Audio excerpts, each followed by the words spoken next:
Hola, yo soy Midori y esto es Otaku con Light.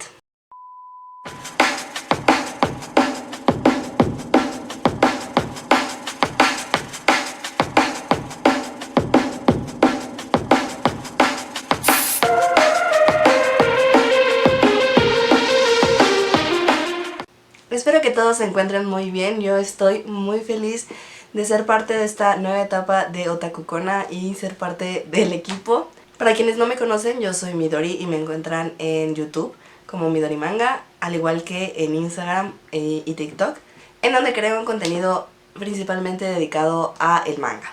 Y ahora en esta nueva etapa de Otakukona, yo les traeré videos con contenido referente al manga, tal vez al anime y a esas cosas del mundo friki que nos encantan. El día de hoy vamos a hablar de los tamaños y las ediciones de manga. Antes de comenzar a hablar de los diferentes tipos de formatos de manga que encontramos en Japón y en el mercado internacional, creo que es necesario mencionar que en un inicio la gran mayoría de pues las historias de las obras son publicadas en revistas, ya sea físicas o digitales, y estas cuentan con diferente periodicidad. Tenemos algunas que son semanales, como la Weekly Shonen Jump, o tenemos otras que tienen una periodicidad mensual, bimestral, etcétera, ¿no? Por ejemplo, la Emerald, que es una revista del género Boys Love, sale 4 veces al año, es una revista trimestral, ¿no? En cada estación. Entonces, una vez que los capítulos de manga son publicados en estas revistas y se acumulan varios capítulos, estos se recopilan en un tomo o un volumen de manga. ¿Cuáles son los formatos de los tomos recopilatorios de las obras? Vamos a platicar un poco sobre eso. El formato más básico en el que se recopilan los capítulos de manga es el tankobon. Dependiendo del tamaño de los capítulos es cuántos se recopilan en un solo tomo. Esto puede ser muy variable, tenemos tomos que tienen 5 capítulos, otros que tienen 7, otros 10, entonces varía mucho. Y tradicionalmente tienen un aproximado de entre 170 a 240 páginas, en un formato de pasta blanda. El tamaño común japonés es alrededor de 13 por 18 centímetros, o lo que nosotros identificamos comúnmente como un B6. Algunos ejemplos de este formato que tenemos en México, por ejemplo, aquí tengo Atelier of Witch Hat. También tenemos Kami-sama Darling, de Kamite, Given, Hellsing y Hanako-kun. Esos son algunos de los ejemplos, pero tenemos una gran variedad de historias en este formato. Otra medida que también entra en la clasificación tankobon es de 11.5 por 17.5 centímetros. Que de hecho creo que en México es la que reconocemos más comúnmente como tankobon regular, pero realmente la B6 también es considerada tankobon. Algunos ejemplos de historias que tenemos en ese tamaño es My Hero Academia, Jujutsu Kaisen, Tsubasa Reservoir Chronicle y Nodame Cantabile. Estas medidas son aproximadas, pueden variar en milímetros, pero en su mayoría son como que entran en este formato. Por ejemplo, Kamite es un poco más pequeño de lo que es Panini. Curiosamente me comentaron de una idea que yo no sabía que se tenía, de que el tamaño B6 es exclusivo para los mangas de demografía seinen. Pero como mencioné, el formato B6 es realmente bastante común en Japón y se usa pues en diferentes demografías, no solo en la seinen. Ese es el formato más sencillo, pero sabemos que hay otros tipos de ediciones de formatos en los que se publican las obras, entonces vamos a platicar un poco de ellos. Tenemos, por ejemplo, las ediciones Isoban, ¿no? Que es el Favorite Printing Edition. Estas son ediciones para coleccionistas y los volúmenes son mucho más caros y llenos de características especiales como el tipo de papel, portadas especiales, materiales extra, papel de alta calidad, estuches especiales, etc. Algunos de los ejemplos que tenemos en México de este tipo de ediciones es, por ejemplo, Fruits Basket Collector's Edition, justamente. Tenemos la edición deluxe de Sakura Card Captor, que también es una Isoban, que claramente tiene pues acabados mucho más especiales, tiene el extra que son las tarjetas que forman el rompecabezas, etcétera, ¿no? Que son características de la edición original japonesa. Y también tenemos Tokyo Babylon Classic Collection. Esta edición también corresponde a una Isoban. El siguiente formato es el formato Kansenban Perfect Complete Edition. Este otro término es para denotar un tipo especial de publicación. Generalmente es publicado en un tamaño A5 que es 14.8 centímetros por 21 centímetros. Y típicamente reproduce pues las portadas de los capítulos individuales, las hojas a color, las historias extras que normalmente se omiten en la primera publicación en sencilla básica en tankobon, o que son reproducidas a escala de grises y pues obviamente en menor tamaño. Mientras que en las ediciones Isoban lo que importa es el valor de la edición. En el Kanzenban lo que importa es la completitud, es decir, que tenga la mayor cantidad de materiales posibles, ¿no? Y se reserva muchas veces para las historias más populares. En México, algunos de los ejemplos que tenemos de las ediciones Kanzenban, por ejemplo, Rurouni Kenshin, también la edición de Monster, de Yu Yu Hakusho y de Saint-Seiya, entre otras. Okay. Continuamos con el formato Bunkoban. Un tankobon en formato bunko. El bunko es como se le llama al tamaño tradicional de las novelas en Japón. Es un tamaño A6, que es más chiquito, es 10.5 por 14.8, ¿no? Más pequeño que incluso el más pequeño del tamaño del tankobon.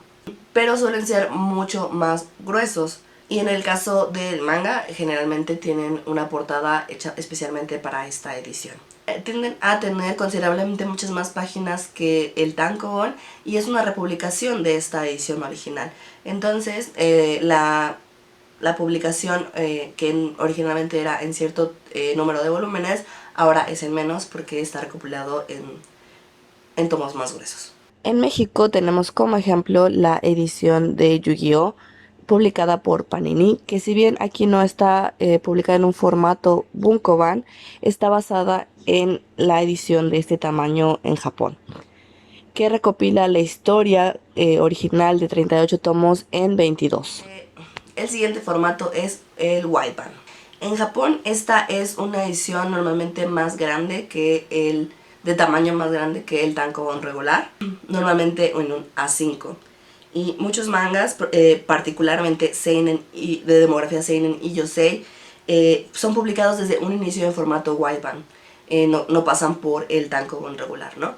Cuando una serie es publicada en formato tankobon y luego republicada en formato Waiban, al igual que como pasaba con el bunkoban, son tomos con mayor cantidad de hojas, por lo que pues cambia también el número de volúmenes totales, ¿no? Se reduce. En México, en mi conocimiento, solo tenemos la Waiban Edition de Inuyasha, que no es un formato A5, es un tamaño B6 también. Sin embargo, sí tiene más capítulos por tomo, tiene alrededor de 18 capítulos, y eso redujo de 56 tomos que eran en la publicación original a 30. El siguiente formato es el Shinsoban. Similar al Waiban, este también es una reedición que suele tener una nueva portada, que a veces tiene hojas extras nuevas o hojas a color. Por ejemplo, la reedición del Sailor Moon del 2002. Algunas páginas fueron completamente redibujadas y muchos diálogos también reescritos, además de que se reorganizó los capítulos en un total de 12 tomos, a comparación del original que eran 18 tomos, ¿no? Esta es la edición que tenemos por parte de Panini en estos 12 tomos. Entonces, bueno, esta es edición Shinsoban. Otros ejemplos que yo no tengo, también está Love Hina de Panini y Negima. En su mayoría fuera de Japón, estos son los formatos que se reproducen. El caso de Estados Unidos es muy particular, pues suelen imprimir en un formato que le llaman tamaño Tokyopop, que es de 13 centímetros por 19 centímetros. Entonces, más grande que el tankobon regular, pero es más chico que el A5 de las ediciones Kanzenban, por ejemplo. Aquí tenemos Haikyuu de Viz Media y tenemos aquí uno que es de la editorial Tokyopop, que asumo es quien estandarizó este tamaño en Estados Unidos. Entonces vemos este que comparado con un tankobon regular pues es mucho más grande. Pero si lo ponemos con un Kanzenban, un A5, pues es mucho más grande el Kanzenban, ¿no? Realmente nosotros no estamos enterados de pues, las decisiones, las negociaciones que llevan a cabo las editoriales con las editoriales en Japón sobre pues, la publicación de las historias, ¿no? No sabemos qué conlleva el quedar un acuerdo sobre qué tipo de edición se va a reproducir. Muchos dicen que para que llegue una edición especial a un país tiene que haberse publicado la edición original en un inicio, ¿no? No lo sabemos. También es cierto que actualmente creo hemos visto una nueva tendencia a que las editoriales, al menos de las que tenemos más conocimiento, que son pues las de habla hispana, saquen formatos propios que no se ven, de algunas historias que no se ven en Japón, ¿no? Por ejemplo, está el caso de las ediciones 2 en 1 o de las ediciones 3 en 1, ¿no? No sabemos las decisiones que llevaron a tomar, a elegir esos formatos. O que ciertas ediciones que en Japón salieron y que tendría que ser la misma edición en otros lados, tiene diferente tamaño o algunas otras características. Eso ahora sí que corresponde a cada editorial, y pues nosotros que no estamos dentro de esos procesos, la verdad es que es difícil saber cuál es pues toda la historia detrás de la decisión de tomar esos formatos. Lo que sí es que, bueno, como les comento, las editoriales deciden a veces crear sus propias ediciones, y hay unas que han tenido mucho éxito al punto que las reproducen otras editoriales también. Por ejemplo, es el caso de la Death Note Black Edition. Esta fue muy exitosa, publicada en Estados Unidos en el 2010-2011, y bueno, se ha reproducido en otros países. Está en España, está a punto de llegar a México, si no es que ya llegó. Creo que para nosotros apasionados de la lectura y el coleccionismo de manga es muy interesante saber pues cuáles son estas diferencias entre las ediciones nacionales y las originales. Siempre es muy entretenido ver ese tipo de comparaciones, y espero que este video les haya ayudado a pues conocer un poco más sobre pues los formatos de manga. Esto es todo por esta ocasión. Espero pues les haya gustado, lo hayan disfrutado, recordándoles seguir a Otakukona en todas sus redes, aquí en YouTube, en Twitter, en Instagram, en TikTok, en Spotify y en todas las otras plataformas donde pueden escuchar el podcast. La información está en la cajita de descripción. Muchas gracias por ver y nos vemos a la próxima.